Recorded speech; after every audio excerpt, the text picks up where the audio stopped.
Bueno, hermanos, continuamos con la serie del libro de los Hechos. Hoy es nuestro segundo sermón de esta serie hasta los confines de la tierra. Y yo creo que mucho vamos a aprender durante toda esta serie, porque vamos a aprender acerca de la obra y la participación en la persona del Espíritu Santo, y mucho de lo que la iglesia fue al inicio, mucho de lo que la iglesia debe de ser hoy presente. Una de esas cosas es justamente, como decíamos, ser embajadores de ese mensaje de esperanza, y tal como nosotros orábamos. De hecho, hubo un evangelista llamado Spencer Havner que estaba predicando en el Instituto Bíblico de Moody en lo que llaman la Semana de los Fundadores. Y él decía cómo la predicación del evangelio, escuche, es para el cristiano lo que las venas son para nuestro cuerpo.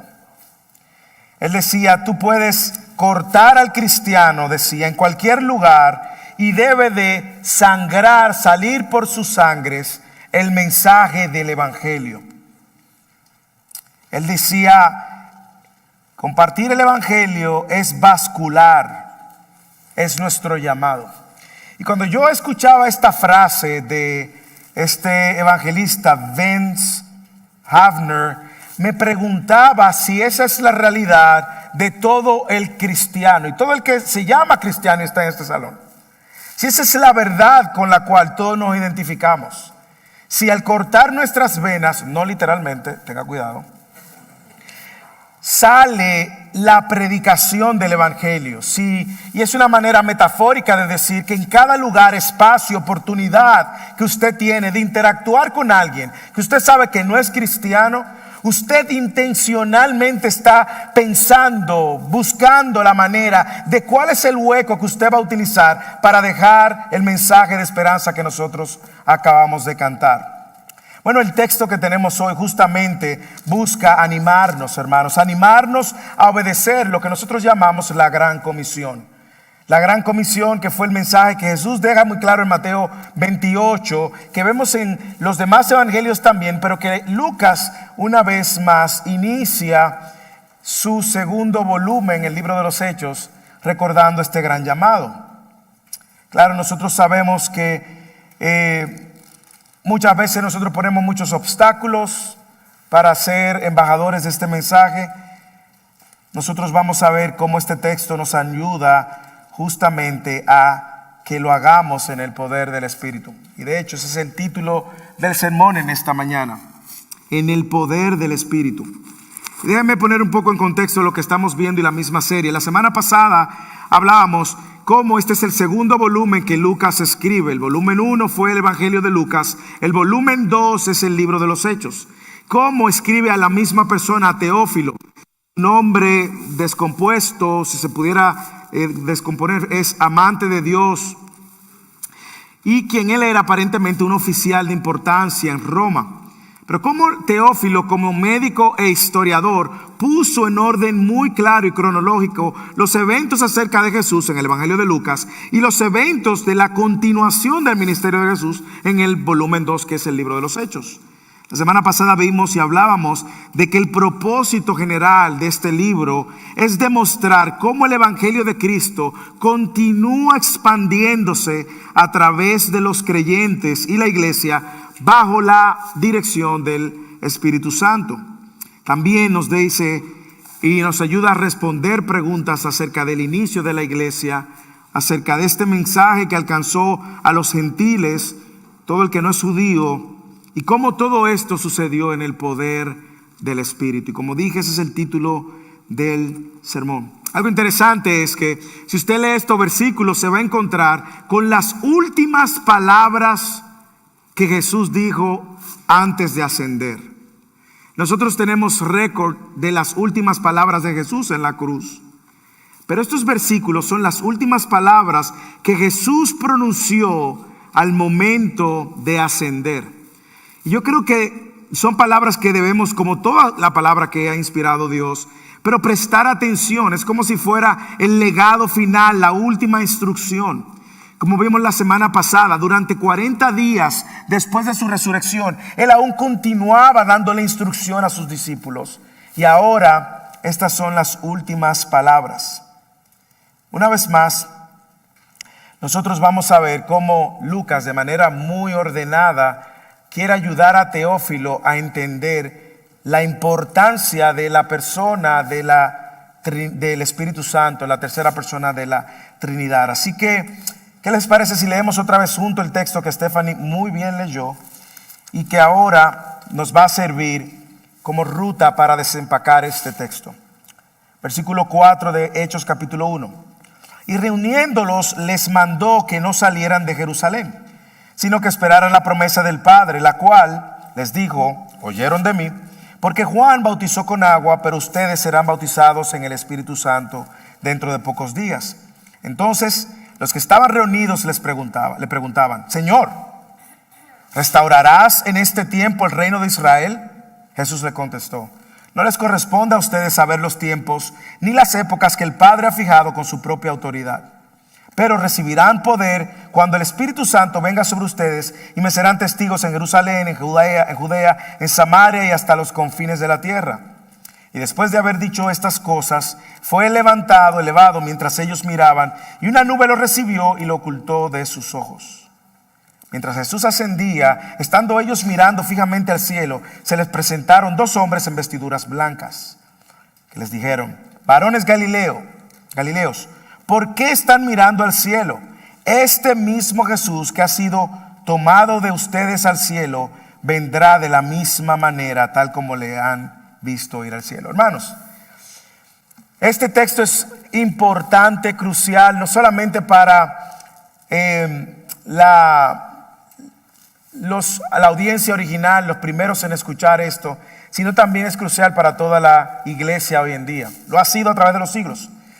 Ahora bien, cuando vemos este texto de cara al sermón, ¿qué nosotros queremos que usted retenga con este texto? ¿Cuál sería la idea que queremos que usted abrace? Bueno, esta es la idea. Todo discípulo de Cristo, usted es discípulo de Cristo, entonces escuche. Todo discípulo de Cristo debe ir a proclamar el Evangelio bajo la dirección de Dios, en el poder del Espíritu Santo, mientras esperamos el retorno de Jesús. Todo discípulo de Cristo debe ir a proclamar el Evangelio, estas buenas noticias, bajo la dirección de Dios, en el poder del Espíritu Santo, mientras esperamos el segundo retorno. Por lo tanto, es una tarea de la cual no hay fecha de expiración, no hay plan de retiro, sino que caduca cuando Cristo regrese. Así que como discípulos de Cristo, lo que vamos a encontrar es este ánimo, esta motivación de nosotros de salir, de ir a proclamar el Evangelio, tal también como dice Mateo capítulo 28. ¿Qué vamos a hacer entonces? ¿Cómo lo vemos a la luz del texto? Bueno, vayamos bajo la dirección del Espíritu, vayamos bajo la dirección de Dios, vayamos en el poder del Espíritu y vayamos mientras esperamos la segunda venida. Vamos a ver cada una de estas implicaciones. Vayamos bajo la dirección de Dios. Leamos el versículo 4 y 5. Mire cómo Dios, el Señor Jesús, está dirigiendo el plan y cómo esto forma parte justamente de lo que Dios había pensado y tenía intención de hacer. Versículo 4 y 5. Y reuniéndolos les mandó que no salieran de Jerusalén, sino que esperaran la promesa del Padre, la cual les dijo: oyeron de mí, porque Juan bautizó con agua, pero ustedes serán bautizados en el Espíritu Santo dentro de pocos días. Como nosotros sabemos, a la luz de toda la narrativa e historia de los evangelios, los discípulos fueron dispersados. Una vez Cristo muere, una vez Cristo está en el proceso de crucifixión, ellos estuvieron completamente temerosos y fueron completamente dispersados. Nosotros sabemos que apenas se menciona de un discípulo que estaba ahí, más o menos. Algunos entienden que fue Juan, que estaba más o menos rondeando el momento. Sabemos que Pedro lo negó 3 veces. Sabemos que Judas lo traicionó. El resto salió disperso. Y ahora nosotros vemos que después de la resurrección, el Señor los reúne. Probablemente ellos se vieron tentados justamente a regresar a Galilea, quizás en volver de nuevo, como dice el Evangelio, los evangelios, a sus tareas habituales. Pero mire cómo Jesús tiene el detalle de reunirlos con el propósito de darles específicas instrucciones de cara a lo que sería su responsabilidad ahora como discípulo de Cristo. ¿Qué harían esos discípulos después de que el Señor ascendiera? La primera orden fue esperen, esperar. Algo que a nosotros no nos gusta, ¿verdad? Si algo que nosotros somos profesionales es en no esperar. Pero Él le dijo que esperaran. Sin embargo, esta espera no fue una espera pasiva. Ellos debían esperar confiadamente. Era una espera activa. Mientras ellos estaban esperando, ellos estaban confiando. ¿Confiando en qué? Bueno, más que responder en qué, estaban confiando en quién. Estaban confiando en Dios el Padre, en su carácter, en su fidelidad. Y como dije, quizás ellos tenían la intención en ese tiempo, imagínense, de hacer lo que mejor les parezca. Jesús los reúne y le dice, esperen. Imagínense que haya salido uno de esos medio así, caribeños, desesperados, que le dice, bueno, estamos esperando mucho ya. Yo creo que no es tanto lo que tenemos que esperar. O que alguno hubiese salido con su propio plan. Sin embargo, vemos que Jesús le da la orden de esperar, porque ellos no podían iniciar nada hasta que no recibieran la promesa. Quizás ellos estaban pensando que ya tenían lo requerido, que tenían la preparación suficiente, habían andado 3 años y medio con Jesús, habían visto a Jesús padecer, habían visto a Jesús morir, resucitar, y ahora Jesús le estaba dando las instrucciones. Sin embargo, ellos estaban siendo invitados a esperar. Pero como dije, no solamente esperar de una manera pasiva como nosotros pensamos, que es tirarnos quizás en un sofá, sino esperar que llegara la promesa de Dios. Esa promesa que Dios le había dado en el Antiguo Testamento. Esa promesa de la cual Jesús le había hablado durante su tiempo en la tierra, su peregrinar en la tierra. Y Jesús le está dando claras instrucciones que permanecieran en Jerusalén, que no fueran a ningún otro lado. Jerusalén es el lugar donde ustedes van a esperar.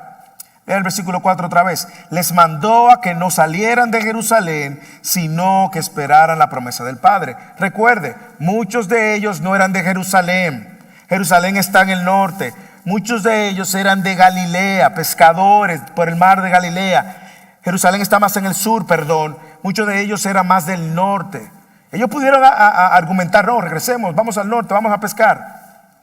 Le digo, no, esperen en Jerusalén y esperen la promesa. ¿Y a qué promesa del Padre se refiere? Bueno, hay muchas en el Antiguo Testamento, promesas que ya Jesús había hecho referencia también en el Evangelio de Lucas. Pero es la promesa de la venida, la llegada del Espíritu Santo. En Lucas capítulo 24, el volumen 1 de este autor, Lucas, versículo 49, él dijo, yo enviaré sobre ustedes la promesa de mi Padre, pero ustedes permanezcan en la ciudad hasta que sean investidos con el poder de lo alto.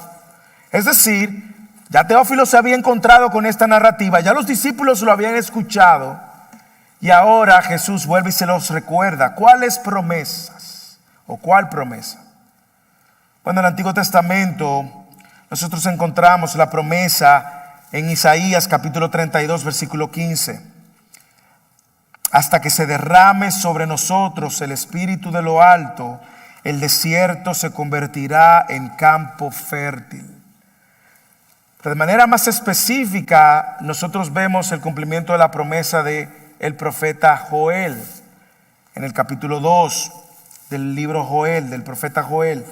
Ustedes, después de esto, derramaré mi espíritu sobre toda carne.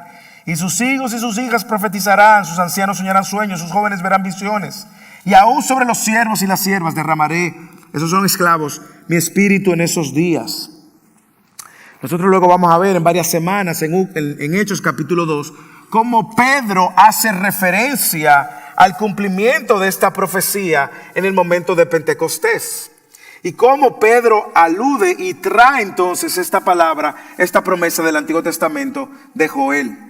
Así que los discípulos tenían que esperar activamente, es decir, confiando de que lo que Jesús había dicho era verdadero y que por lo tanto ellos iban a ser obedientes en la espera. Se iban a reunir según las instrucciones de Dios.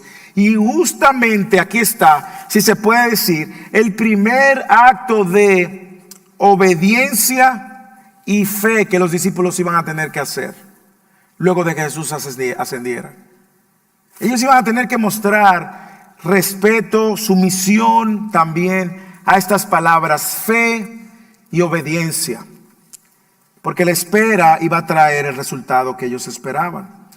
Esta era la dirección que Dios le estaba dando. Esperen, esperen y esperen, porque lo que viene es conforme a lo que el Padre prometió y es lo que lo va a ustedes a empoderar para que ustedes puedan ir a hacer esta misión. Ellos iban a ser bautizados en el Espíritu Santo con el fin de iniciar la obra más gloriosa, la misión más importante que ha existido en la tierra. La venida del Espíritu Santo, según Lucas mismo y los historiadores también, los estudiosos, vino 10 días después de la ascensión de Jesús, cuando ellos recibieron y fueron embastidos con el poder del Espíritu Santo. Yo creo que hay mucho que aprender con respecto a la dirección que Dios nos da y la instrucción que Dios nos da. Yo creo que hay mucho que aprender de estas instrucciones, sobre todo de que ahora nosotros tenemos la misma responsabilidad. Sin embargo, hay algo que a nosotros muchas veces no nos cuadra en la dinámica de nuestra relación con Dios, y es esperar. Esperar confiado, sobre todo. Yo no sé si usted puede ver lo que significó para los discípulos. Yo no sé si usted puede ver las implicaciones que hubiese tenido si los discípulos no hubiesen esperado. Pero no sé si usted puede ver la bendición que trae esperar la dirección de Dios para nuestras vidas. Esperar confiado. Y también yo diría que hay una gran enseñanza que debemos de considerar. No solo el esperar confiado, sino también el esperar en sumisión. Y básicamente es someternos a los planes de Dios. En ocasiones esperar el plan de Dios a nosotros nos crea impaciencia. Y somos tan expertos en espiritualizar nuestras acciones de falta de espera y lo escondemos bajo la espiritualidad porque queremos justificar que tenemos que hacerlo ahora mismo y ya. Hermano, déjeme decirle algo. Yo le invito a que usted lea todas las escrituras. Lo voy a invitar y lo voy a animar. Usted nunca ha visto a Dios haciendo nada a la carrera. Nunca ha visto a Dios haciendo nada rápido. Nunca ha visto a Dios apresurado. Nunca. Por lo tanto, si usted quiere abrazar una verdad a la luz de esa realidad que los discípulos tuvieron que vivir por 10 años, es que en su propia relación con Dios aprende a esperar confiado. Porque le voy a decir algo, y más a nosotros los que somos impacientes. Si usted es al igual que yo de esos impacientes, Dios le va a enseñar a esperar. Y Dios va a usar cualquier medio que sea necesario para enseñarlo a esperar. Nosotros vivimos en una generación donde todo lo quiere a la carrera, donde esperar, no quiere esperar nada. Nada. Esta es la generación que lo quiere todo ahora. Es la generación del browsing, donde nuestro cerebro está siendo reentrenado para crear satisfacer una necesidad ante otra visual. Y eso se va traduciendo en nuestra vida personal, en nuestra vida incluso espiritual. De hecho, usted quiere verlo. Cuando usted pasa tiempo con Dios en oración, dígame si usted no tiene internamente un motor que quiere acabar rápido la oración. O cuando usted está leyendo la Biblia. Mira, dígame si no hay algo adentro de usted que dice, ¿qué es lo próximo? ¿Qué es lo próximo? ¿Qué es lo próximo? Robándole quizás la oportunidad de marinar su corazón ante lo que Dios quiere hablarle en un tiempo que usted está sola con el Señor.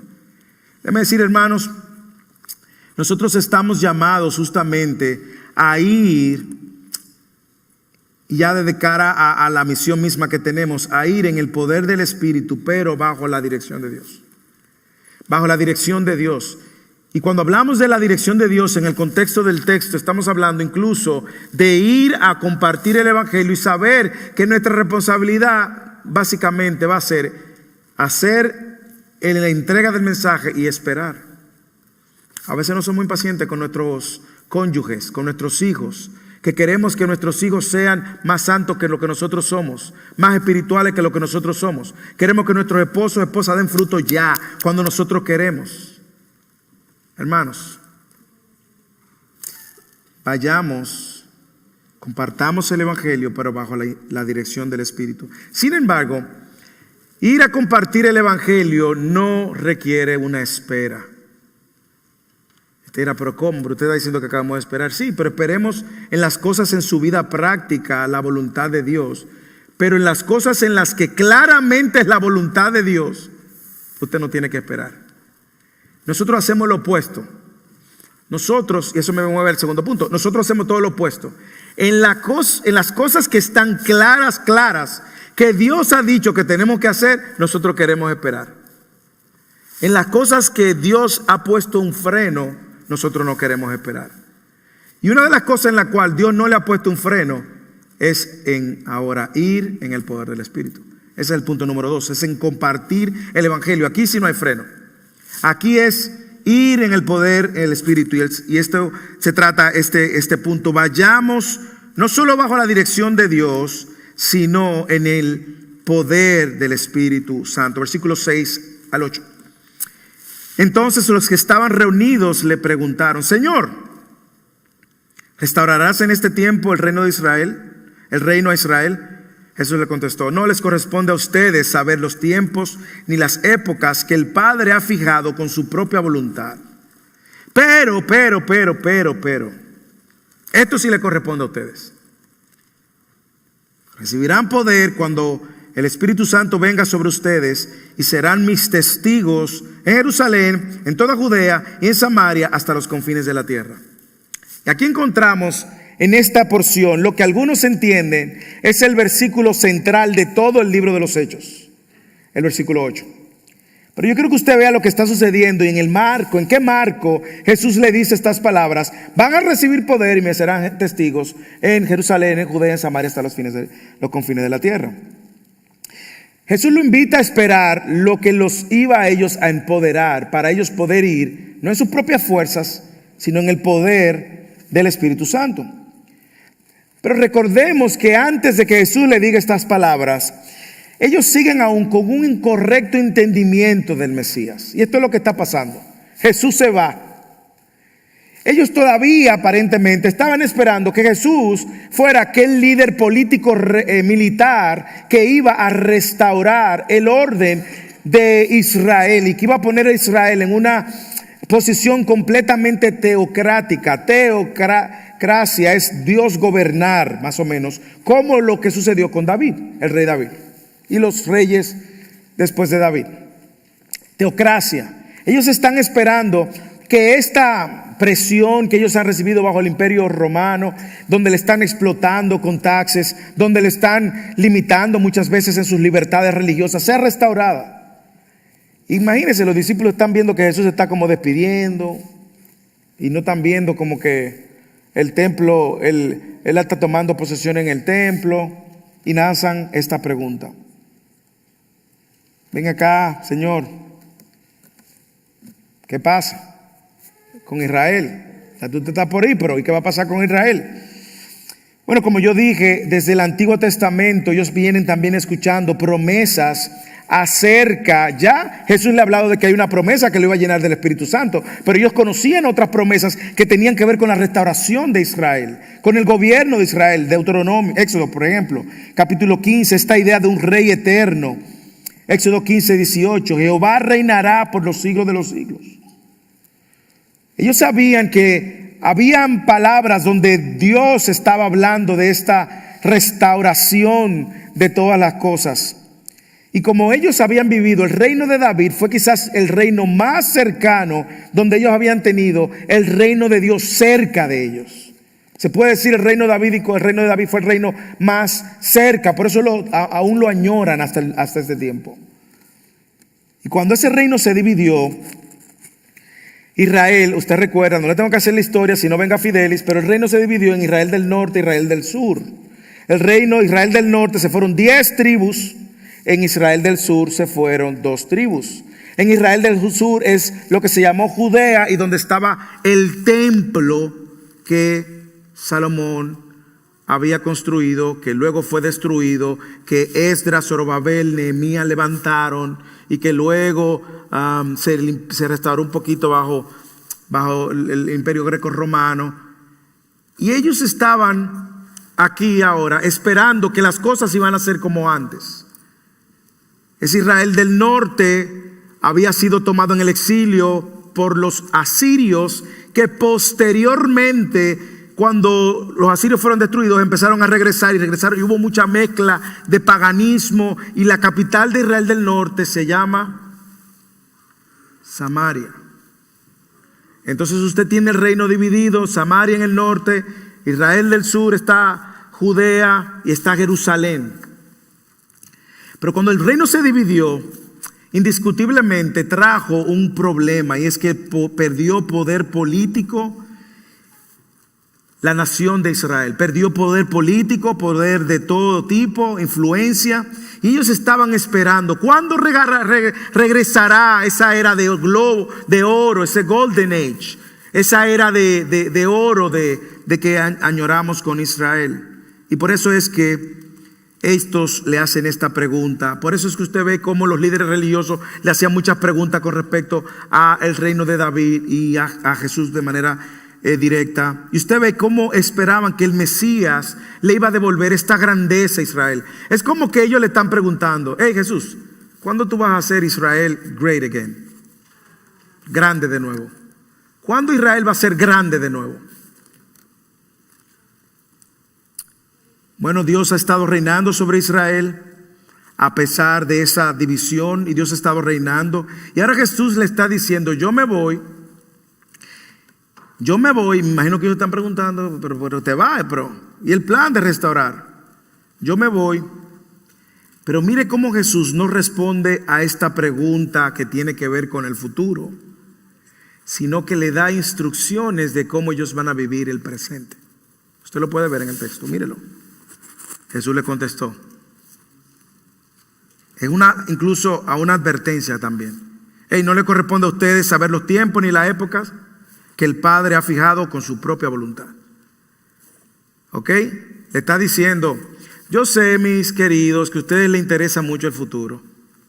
Señores, nos encanta el futuro. ¿Usted no ha visto gente que vive fascinada con el futuro? Hay gente incluso que en contextos no cristianos van y consultan donde hechiceros para que le diga el futuro. Hay otros que van donde quien le lee la carta para que le diga el futuro, faltando directamente a Dios, ¿verdad? Pero a nosotros nos fascina. ¿Cuándo que van a pasar? Mira, ahora hay un rumor de guerra, terremoto, un tsunami, Cristo viene, el fin de los tiempos. Y pasamos gran parte de nuestra energía viendo cuándo Jesús va a venir, cuándo Jesús va a venir. Y de hecho, tristemente, hay algunos que han caído en el error, incluso de fijar una fecha de la venida de Jesús. Varias veces han fallado. Y algunos atan la restauración de Israel con el fin de los tiempos, la segunda venida de Jesús. Y están ansiosamente y se pasan mayor tiempo viendo lo que va a pasar en el futuro que respondiendo a su responsabilidad en el presente. Y es lo que Jesús hace. Jesús los advierte, le dice: no le corresponde a ustedes. Ese morbo de saber el futuro, como yo dije, ha llevado a muchos cristianos tristemente a errar, avergonzando muchas veces el evangelio también. La hora no fue revelada a sus discípulos, la hora no fue revelada para que ellos crearan una doctrina de eso. El Señor les habló lo necesario. Mateo 24, mire, va a venir esto, todo esto es inicio, señal, pero ese no es el fin. Son dolores de parto, no se preocupen. Pero a mí me encanta que Jesús contrasta esto. No le corresponde a ustedes.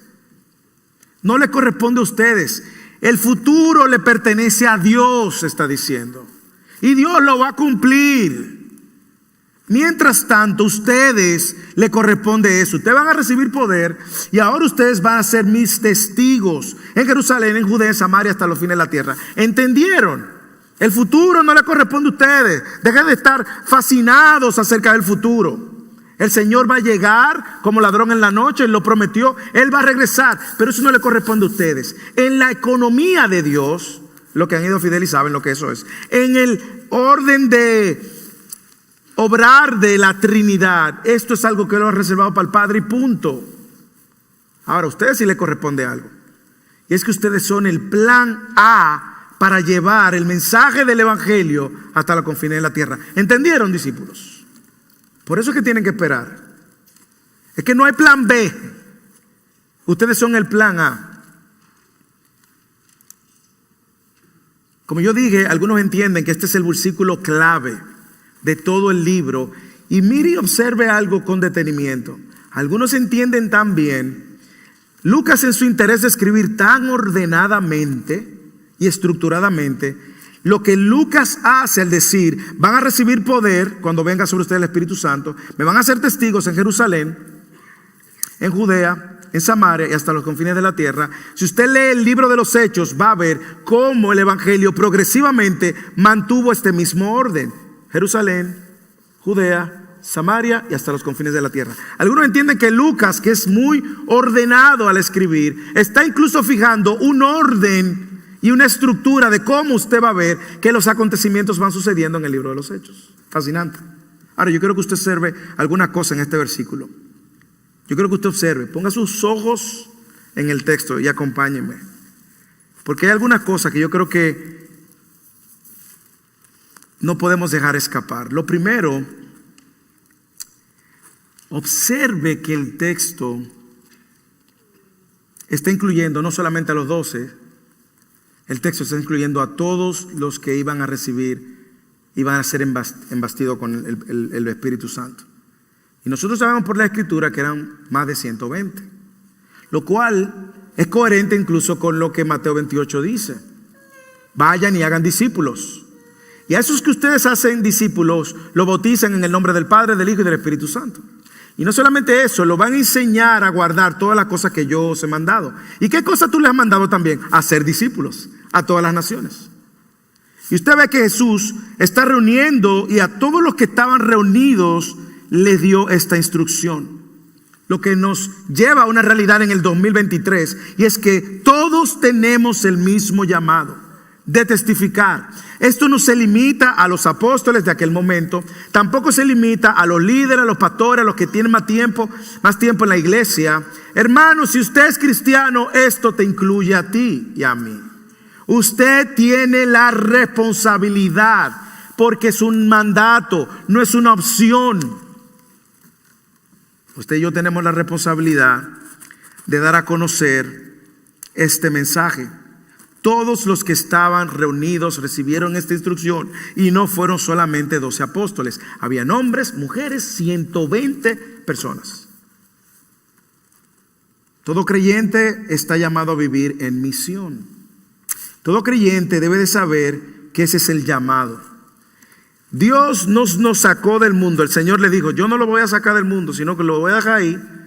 Lo voy a poner incluso en oveja en medio de lobos. Usted está llamado a ser un cristiano no mundano, pero un cristiano mundial. Así que todos tenemos el mismo llamado. Segundo, me encanta que Él deja muy claro que usted va a salir a testificar, pero no en sus fuerzas, sino en el poder del Espíritu. Pero recibirán poder cuando venga el Espíritu Santo sobre ustedes. Recibirán lo que ustedes necesitan. No pueden ir en su propia fuerza. No van a poder en su propia fuerza persuadir a nadie. Ustedes lo están entendiendo. Yo me imagino que habían algunos que eran más diestros que otros con la palabra. Me imagino que igual había gente más tímidas que otra. Habían probablemente discípulos más antiguos y discípulos más jóvenes. Ahora, usted se ha puesto a pensar que el mensaje más importante que la humanidad ha cargado a través de la historia es este mensaje. Y que Jesús no lo está poniendo en la mano de superpoderosos, sino de débiles pecadores, incluso algunos que le habían fallado.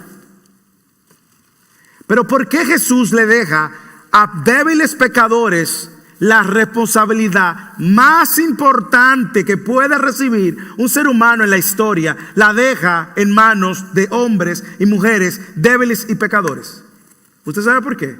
Porque esos débiles y pecadores no iban a ir en su fuerza, sino en el poder del Espíritu. De hecho, vamos a hacer una lectura opuesta a esto. La mayor razón por la cual muchos cristianos hoy, aún en medio nuestro, no respondemos con tanta diligencia a este llamado, es porque creemos que no podemos hacerlo. Pero claro que usted en su fuerza no puede. Yo decía en Fidelis hoy que le doy gracias al Señor. El trato de Dios con nosotros decía, no porque seamos mejores que nadie, no porque somos mejor iglesia que ninguna otra iglesia, pero Dios en su trato nos permitió que la doctrina del Espíritu Santo que estamos viendo en Fidelis, que hoy continuamos en Fidelis, los que estuvieron saben, sea justamente la doctrina que vamos a estar viendo con el libro de los Hechos. Hermano, esto no lo planificamos, esto no lo ajustamos para que coincida. Hermano, Dios lo ha querido así. Por lo tanto, quiero animar a todo el que está aquí, porque Fidelis nos va a dar un entendimiento más profundo de la obra del Espíritu Santo, la tercera persona de la Trinidad, y de algo que aquí menciona como es el bautismo del Espíritu. Porque hay personas que creen que el bautismo del Espíritu es una experiencia extra al nuevo nacimiento y usan eso como una excusa para entonces no proclamar el Evangelio. Toda esa pregunta la vamos a aclarar. Venga Fidelis o venga al servicio que vamos a estar viendo. Pero nosotros debemos de recordar que no salimos a compartir el Evangelio en nuestras propias fuerzas. No es en nuestras propias fuerzas. Vamos a ir en el poder del Espíritu Santo que ahora mora en nosotros. ¿Por qué? Porque es el Espíritu Santo que convence de pecado, de justicia, de juicio, ¿sí o no? El Espíritu Santo que le va a abrir los ojos no es usted. Pero no entendemos, y eso a veces somos los primeros en ponernos una limitante. ¿Qué nosotros hacemos ya que el Espíritu Santo mora en nosotros y iba a morar en ellos? Era que iban a ser testigos. Jesús no le está dando una sugerencia. Esto no es si tú quieres. Esto no es cuando tú tengas tantos años en la fe. Esto no es cuando tú termines el Instituto Bíblico Fidelis o vaya al seminario. Esto es hablar en el poder del Espíritu y ser testigos. La pregunta es, ¿testigos de qué? Le voy a decir de qué no. Aquí no está hablando que usted sea testigo de Jehová. No es de eso. Testigos de lo que Cristo hizo para reconciliar al pecador con Dios. Y yo quiero abrir una ventana para ahora en este momento ser testigo a aquellos que nos visitan. Escuche usted que nos visita. Déjeme decirle a qué nos referimos con el mensaje más importante que la humanidad jamás va a poder cargar o portar. El mensaje de lo que llamamos las buenas noticias del Evangelio. Lo primero es que es bueno que usted sepa, porque usted es consciente de esto, que usted es un pecador. Yo soy un pecador, usted es una pecadora. Usted no es bueno como usted cree, dice Romanos capítulo 3, versículo 10, 11, 12, 13. Usted no es bueno. Usted dirá, bueno, pero yo no soy tan malo. Además yo soy bueno, yo no le hago mal a nadie. No, espérese. De cara al estándar de Dios, usted es malo. No hay bueno ni aún uno, dice Romanos capítulo 3. Y por su pecado, por un solo pecado, usted merece justamente pasar la eternidad en el infierno.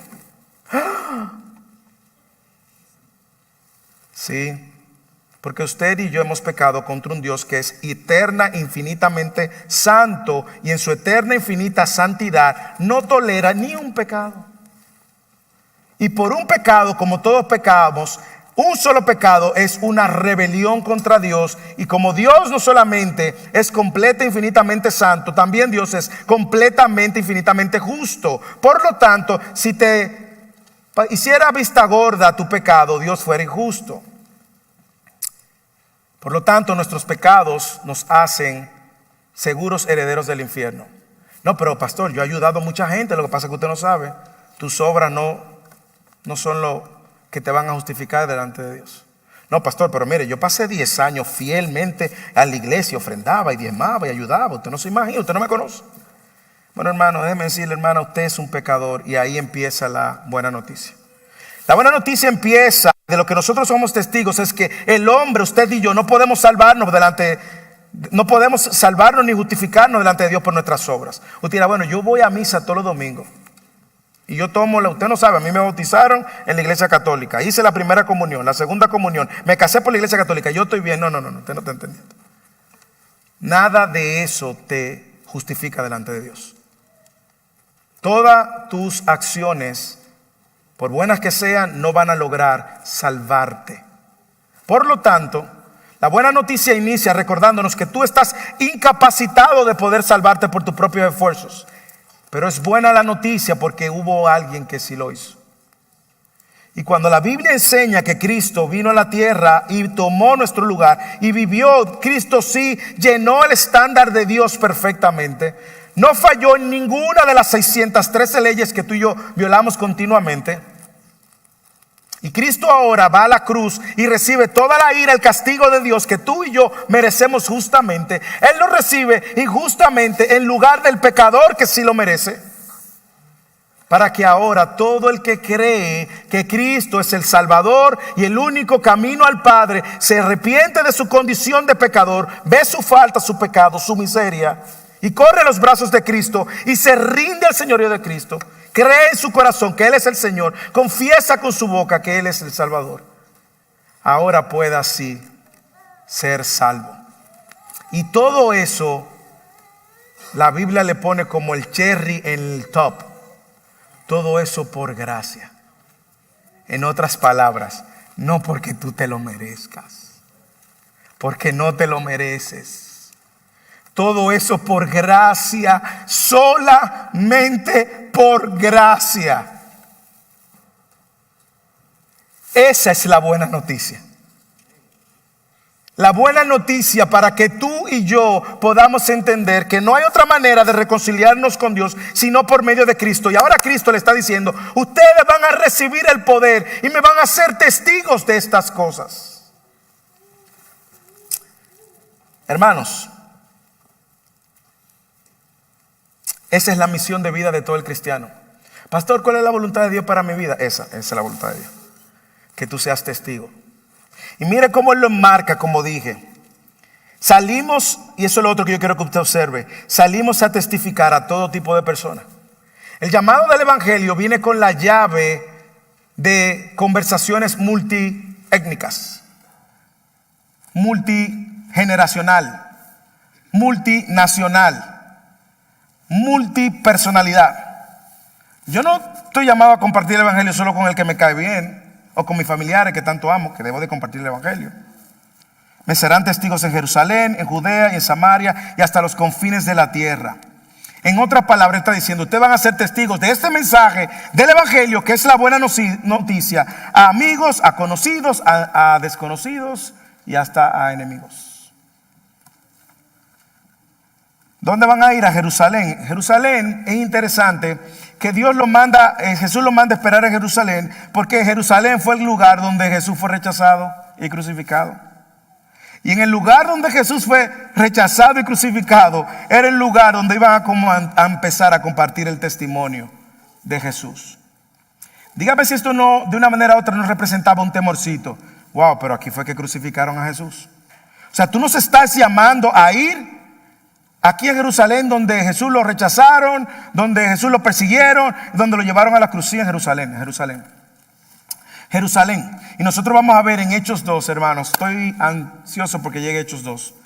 Ese mismo Pedro que negó a Jesús 3 veces, ahora empoderado por el Espíritu de Dios, confronta a la misma gente que crucificó y que gritaba: crucifíquenle, crucifíquenle. Y en Hechos 2 él se llena de valor y predica ahí en Jerusalén. En Samaria. Para entender Samaria tienen que entender un poquito de la historia de la región y cómo los judíos llegaron a tener una enemistad con Israel del norte, al punto que para ellos llegar a Samaria preferían ir por fuera. Recuerde que, como les dije, Israel fue dividido en Israel del norte, Israel del sur. Israel del norte 10 tribus, Israel del sur 2 tribus. Los asirios tomaron cautivo a Israel del norte. ¿Y quiénes ocuparon eso? Inicialmente los samaritanos. Empezaron a ocupar antes que muchas de las tribus volvieran a llegar. Hicieron a Samaria la capital de Israel del norte. Y estos samaritanos tenían un problemita. Y es que ellos adoraban todo tipo de ídolos de sus propias naciones. Y luego, entonces, cuando el Israel del norte empieza a tomar fuerza otra vez, mandaron a buscar a sacerdotes judíos que le enseñara ahora toda la religión judía. Y estos fueron instruidos con el libro de Moisés, con la Torá, pero conservaban toda su idolatría. Y los samaritanos abrazaron una religión que era una mezcla como del judaísmo con el paganismo y la idolatría. Y debido a que estos estaban casados también con extranjeros, adoptaron idolatría con los extranjeros y algunas tradiciones judías. El de Israel del sur odiaba a esta gente por lo que habían hecho. No querían saber de ellos en lo absoluto. Y la disputa, como dije, creció y creció y creció, que ellos preferían bordear la ciudad en lugar de viajar a través de Samaria. O cruzar por el río Jordán, tomar un barco para no tener que cruzar en tierra. Ahora entienda, si esto era complejo, entienda el impacto que esto tenía cuando Jesús dice la parábola del buen samaritano. Entienda el impacto que esto tiene cuando Jesús tiene en Juan capítulo 4 la conversación con la mujer samaritana. Y ahora Jesús le está diciendo: no solamente ustedes van a ir en Jerusalén, donde a mí me negaron, donde me rechazaron, sino que ahora también ustedes van a ir en Samaria, donde hay una mezcla idolátrica y donde ustedes no tienen una buena relación con ellos. Donde hay una mezcla de religiones que no sabemos y donde ustedes odian tanto. Pero Jesús en su ministerio terrenal modeló que su mensaje venía a alcanzar a todos, a los amigos y a los enemigos. Jerusalén en Judea, que era el Israel del sur, como yo le dije, ya no solo en Jerusalén, sino en toda la región del sur también, en Samaria, que eran los enemigos de Israel del norte, y también fuera ahora de todo el territorio de Israel, hasta los confines de la tierra. Así que, hermanos y hermanas, el llamado a testificar que nosotros tenemos es un llamado para todo cristiano, es un llamado para ir en la fuerza y en el poder del Espíritu Santo, es un llamado para nosotros obedecer y ser testigos de la obra de Cristo, es un llamado también para testificar a todo tipo de persona, valientemente. Amado, y también, amados, ese es nuestro llamado. Es nuestro mandato. Nosotros no ponemos las condiciones en la gran comisión. Pero déjeme darle la advertencia. No hagamos de la gran comisión una gran omisión, donde nosotros decimos: eso no es para mí, eso no tiene que ver conmigo, eso es para otros. Nosotros estamos llamados a vivir de una manera misional. Es que todo lo que yo haga, todo lo que diga, todo lo que persiga en esta vida, las interacciones que yo tenga con no cristianos, tienen que mostrar de alguna manera que yo soy un hijo, una hija de Dios. No con mis palabras, no mis acciones. También, no solo con mis palabras. Debemos de vivir de manera que se refleje esta obra de Cristo en nosotros. Confiados que el resultado lo trae el Señor. Y confiados de que el Espíritu Santo es que va a obrar. ¿Cuántos de los que están aquí no están aquí porque alguien le compartió el Evangelio? ¿Cuántos de los que están aquí no están porque una profesora una vez, o alguien de edad, o su mamá, o su tía, o alguien se cruzó en su vida? Y muchos de nosotros venimos de raíces, como dicen, católicas hasta los huesos. Pero ¿qué pasó? Dios cruzó a alguien en nuestra vida que nos dijo, déjame enseñarte la buena noticia. Y Dios hizo así, ¡pup! Y dijo, wow, pero verdad, esto no funciona de otra manera. Hermano, si nosotros estamos aquí, lo que sí estamos conscientes, todo el que está aquí no está aquí por su propia fuerza. Y todo el que está aquí no está aquí por sus propios méritos. Y todo el que está aquí no se va a ver con el Señor en sus propias fuerzas. Por lo tanto, es nuestra misión ir en el poder del Espíritu. No a convertir a nadie, no podemos, hermanos. ¿Cuántos de nosotros no quisiéramos convertir a nuestros seres queridos, a nuestros hijos? No podemos. Ahora déjeme decirle lo que sí podemos. Sí podemos ser fieles en este llamado que tenemos. Dejemos de estar poniéndole excusas y condiciones al Señor. Que tenemos temor, sí tenemos temor. Temor a que nos rechacen, a que nos pongan un label de fanáticos. Tenemos temor, es cierto. Pero yo creo que si usted ora cada día y le dice, Señor, cruza en mi vida hoy a alguien a quien yo pueda de alguna manera introducir el Evangelio, o con quien yo pueda orar el Evangelio. Tenemos temor a que nos rechacen. Josué, en una interacción con un cajero de uno de los supermercados, me dice, papi, mira lo que me pasó, me fui, este cajero se estaba mostrando muy friendly, muy amigable. Y yo lo veo tan friendly, tan amigable que le digo, wow, esta es la oportunidad. Y le digo, ¿tú has escuchado acerca de Jesús? Y de que le dije que he escuchado acerca de Jesús, se puso serio, me trató indiferente, frío y creo que hasta me cobró de más. Bueno, después de ahí hemos tenido otras conversaciones donde él me ha dicho, yo tengo temor. Y digo, yo entiendo, yo también tengo temor. Pero nosotros, dice el Señor, que no tenemos un espíritu de temor. No podemos dejar que el temor sea el obstáculo para nosotros ser obediencia. El temor no va por encima de la obediencia nunca. La obediencia superpone el temor. Nuestro llamado, hermanos, es a obedecer, no buscar excusas. El presidente del seminario donde yo estudié, el doctor Danny Akin, él decía, en vez de orar, ¿por qué debería yo ir y compartir el Evangelio a las naciones? Más bien debemos preguntarnos, ¿por qué debería quedarme aquí y no salir a compartir el Evangelio a las naciones? Vayamos en la dirección de Dios, bajo la dirección de Dios. Vayamos en el poder del Espíritu. Y segundo, vayamos mientras esperamos la segunda venida. Últimos versículos. Después de haber dicho estas cosas, fue elevado mientras ellos miraban, y una nube lo recibió y lo ocultó de sus ojos. Mientras Jesús ascendía, estando ellos mirando fijamente al cielo, se les presentaron dos hombres con vestiduras blancas, que les dijeron, varones galileos, ¿por qué están mirando al cielo? Esto no le da como que parece como que tiene un sentido de humor. ¿Por qué están mirando al cielo? Este mismo Jesús que ha sido tomado del cielo vendrá de la misma manera tal como le han visto ir al cielo. Este cuadro no solamente es interesante, este cuadro también es esperanzador. Luego de que Jesús emite las últimas palabras de Jesús en la tierra, inmediatamente después asciende. Imagínenlo por un instante. Y ellos pensaron, probablemente nosotros lo hemos visto todo. Mira, nosotros vimos a Jesús parar un paralítico que bajaron por el techo.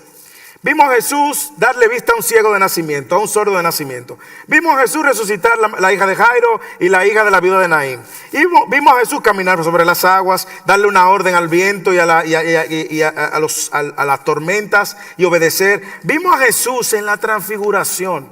Vimos a Jesús morir y vimos a Jesús resucitar. Ellos pensaron, me imagino que hasta ese momento ellos pensaron que lo habían visto todo.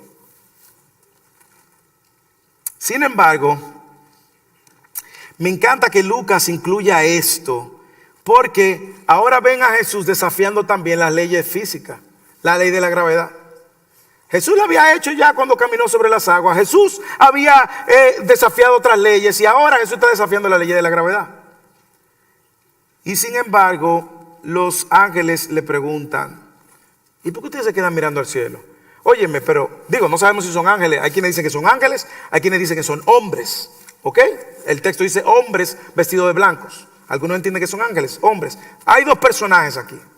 Y estos dos personajes le dicen, óyeme, ¿y por qué ustedes se quedan mirando para arriba? Si fueran dominicanos, te le hubiesen dicho, o sea, pero tú no estás viendo que ese hombre está desapareciendo en la nube. Lo más lógico es que nos quedemos mirando. ¿Qué es lo que está sucediendo? Porque esto nunca lo hemos visto antes. Sin embargo, el hecho de que Lucas deja claro que Jesús está ascendiendo, nos deja y nos manda un mensaje importante. Primero, el ministerio físico de Jesús está terminando en la tierra hasta su regreso. Y daba paso ahora al ministerio del Espíritu Santo. Juan 16, ya él se lo había dicho, versículo 5. Pero ahora voy al que me envió y ninguno de ustedes me pregunta ¿dónde vas? Porque les he dicho estas cosas, la tristeza ha llenado su corazón. Porque les he dicho estas cosas, la tristeza ha llenado su corazón. Pero yo les digo la verdad, les conviene que yo me vaya. Porque si no me voy, el Consolador no vendrá a ustedes. Pero si me voy, se lo enviaré. En otras palabras, ellos habían lidiado ya con esta tensión. Jesús se lo había dicho, aparentemente ellos se habían puesto tristes.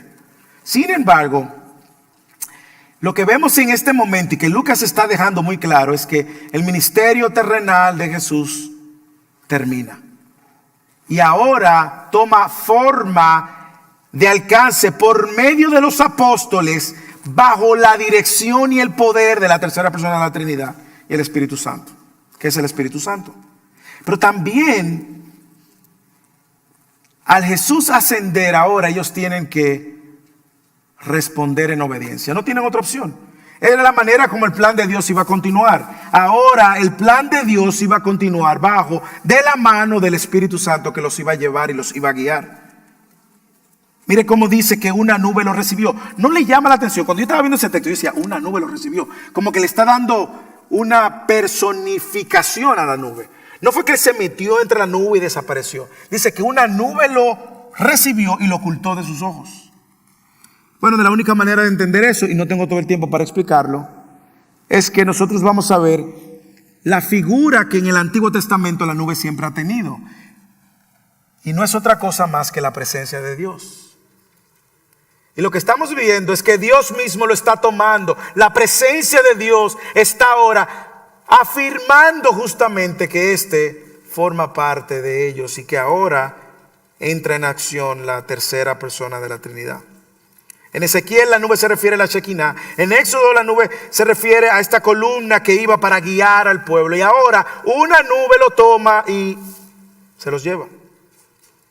Estos hombres se le aparecen, varones Galileo, porque están mirando. Por eso le decía, para mí esto es como un sentido, ¿cómo que por qué estamos mirando, verdad? Pero mire lo que dice y mire dónde está la esperanza. Esta palabra, luego de esta pregunta ahora, esto toma una intensidad a la luz del mandato de ir por todo el mundo y predicar el Evangelio. Y de ir a Jerusalén, a Judea, a Samaria, hasta los fines de la tierra, confines de la tierra. Ahora estas dos personas le están asegurando algo que Jesús también le había dicho. Ese que se fue va a volver. Ese que se fue va a volver. Y si usted lo ve en todo el contexto, Jesús le estaba diciendo al principio, cuando ellos le preguntaron, ay Jesús, ¿cuándo tú vas a restaurar todas las cosas? Olvídense del futuro, el futuro es seguro y está en manos de Dios. Concéntrense en el presente, que ustedes son el plan A para proclamar el Evangelio. No hay otro plan. Ustedes son los responsables. Y los discípulos de los discípulos. Y los discípulos de los discípulos de los discípulos de los discípulos de los discípulos de los discípulos de los discípulos. Ustedes son el único plan. Dios no va a traer gente a Cristo si no es por medio de la predicación de su palabra, Romanos 10:17, en el poder del Espíritu, para la gloria de Dios. Ese mismo Jesús que ha sido tomado al cielo vendrá de la misma manera, tal como ustedes le han visto. No perdamos el énfasis, no perdamos de vista el énfasis que Lucas está haciendo. Este mismo Jesús, esa palabra no la deje pasar por alto, hermano. ¿Usted sabe por qué? Porque tiene mucho que nos dice de la segunda venida. Ese mismo Jesús, esa sola palabra tiene mucho de la segunda venida. Es lo que está diciendo. Este no va a ser un Jesús diferente al que ustedes están viendo. Es el mismo Jesús, literal, físico y resucitado. Él va a regresar corporalmente, es el mismito. No es un espíritu, como han dicho algunos. Ese mismo es Jesús literal, que va a regresar. Y Jesús ya se lo había revelado cuando él estuvo aquel encuentro con el sumo sacerdote. En la discusión, Marcos capítulo 14, versículo 60. Entonces el sumo sacerdote, levantándose, se puso en medio y le preguntó a Jesús: ¿no respondes nada? ¿Qué testifican estos contra ti? Pero él se quedó callado y nada respondía. Lo volvió a preguntar el sumo sacerdote: ¿eres tú el Cristo, el Hijo bendito del bendito? Y ahí Jesús responde.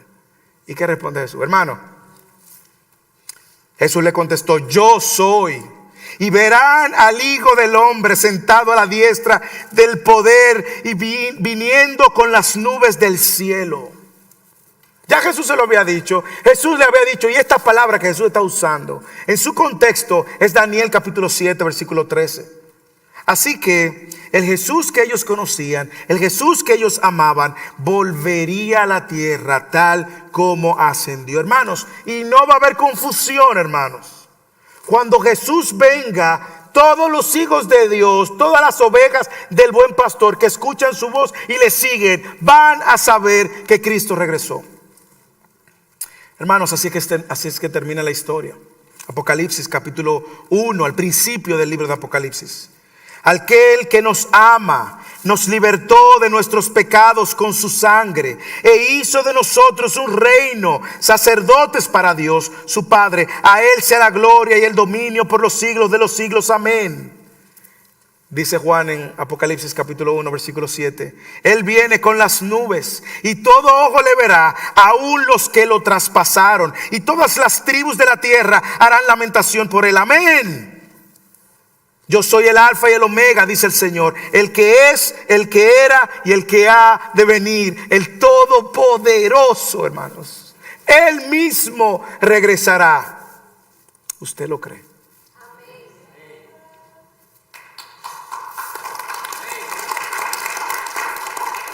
Hermanos, esa promesa de la segunda venida nos mantiene expectantes. Nos debe de mantener expectantes y confiados, hermanos. ¿Por qué? Porque es segura. Jesús lo dijo, estos hombres lo confirmaron. Y así terminará la historia. La segunda venida trae esperanza a los creyentes. Y lo van a ver todos, creyentes y no creyentes. Nosotros tenemos que vivir a la luz de la segunda venida, expectante, como decía Martín Lutero. Vivamos. Predica y vive como si Jesús fue crucificado ayer, resucitará hoy de entre los muertos y regresará mañana. Hermanos, la segunda venida nos da ánimo porque sabemos que Él va a traer juicio y galardón. Es seguro, hermanos, de que va a venir, de que va a regresar y va a traer juicio y galardón. Y déjame decirle que porque va a traer juicio no va a traer ningún atractivo para el incrédulo. Ningún atractivo va a tener para el incrédulo. Solo para nosotros los creyentes. Y a nosotros como creyentes nos da confianza. No tendremos temor de que nos encontraremos otra vez con el amado de las naciones. No tenemos temor de que pasaremos toda la eternidad ahí. No tenemos temor porque del polvo el cual nosotros nos encontremos, si hemos muerto, de ahí Él nos va a levantar y nos encontraremos con Él. No tendremos temor, hermanos. La segunda venida debe entonces animarnos a intensificar nuestros esfuerzos de vivir y testificar de cara a amor al que no lo conoce, hermanos. Yo estoy seguro que usted conoce personas que no conocen al Señor. Yo estoy seguro que usted conoce personas que están perdidos. Hermanos, ustedes son el plan A para llevar el evangelio. Debemos ir, vayamos expectantes.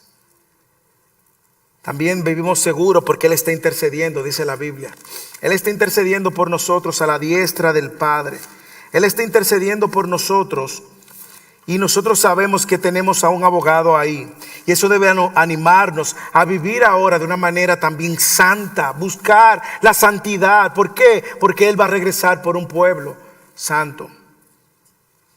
este mismo Jesús que han visto, que ha sido tomado al cielo, vendrá de la misma manera, tal como lo han visto ir.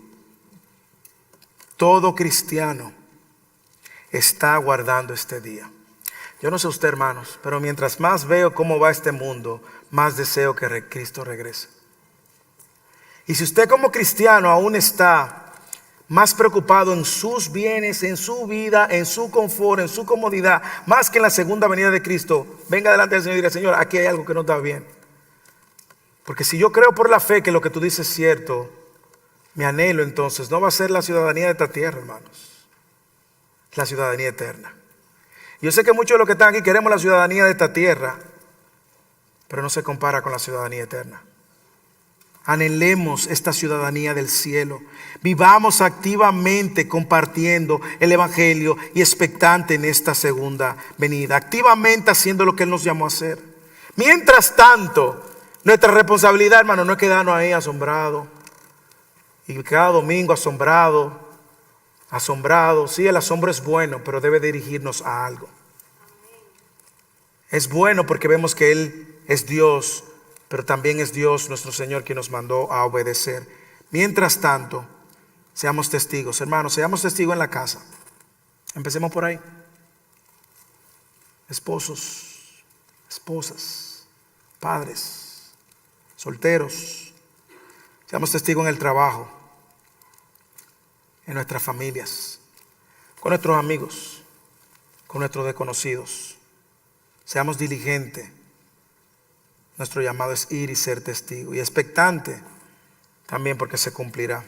Así que mientras velamos, ya que no sabemos el día que Él viene, seamos diligentes. Si tú nos visitas hoy, si tú eres creyente, ve bajo la dirección de Dios, esta es su voluntad. Ve en el poder del Espíritu, Él nos ha empoderado, y ve hasta que Cristo regrese o tú vayas, partas con Él. Pero si tú nos visitas, la segunda venida traerá para ti juicio. Si tú nos visitas y no estás en Cristo. Juicio. Juicio, hermanos. Miren las palabras de Jesús. Pero cuando el Hijo del Hombre venga en gloria, esto es Jesús en Mateo 25, y todos los ángeles con Él, entonces Él se sentará en el trono de su gloria. Y serán reunidas delante de Él todas las naciones. ¿De dónde que es usted? De ahí. Bueno, aquí está incluida. Será reunida delante de Él todas las naciones, y separará a uno de otros como el pastor separa las ovejas de los cabritos. Y pondrá a las ovejas a su derecha y los cabritos a su izquierda. Versículo 41. Entonces dirán también a los de su izquierda: apártense de mí, malditos, al fuego eterno que ha sido preparado para el diablo y sus ángeles. Estos irán al castigo eterno, pero los justos a la vida eterna. Si tú nos visitas hoy, así como nosotros estamos seguros de que la segunda venida va a ser segura, el juicio de Dios va a ser seguro. Y si tú estás aquí en esta mañana escuchando este mensaje, es porque Dios en su gracia quiere recordarte que aún hay tiempo y hay una buena noticia, de que hoy puedes arrepentirte de tus pecados, abrazar la salvación que Él nos da por gracia.